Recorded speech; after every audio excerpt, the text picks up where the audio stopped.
Here's what you don't know about Elon buying Twitter. And this is the funny thing about business people that don't understand this kind of play. Number one, Elon now has more awareness than ever. He now controls a social platform that he will allow anything to be said.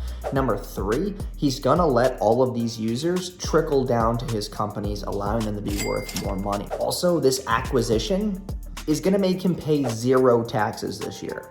Number five, he's gonna use the fact that, did this acquisition to then get his other companies more business lines of credit, more loans, just more money from the Fed and other angel investors, whatever the case may be, to help him achieve his mission.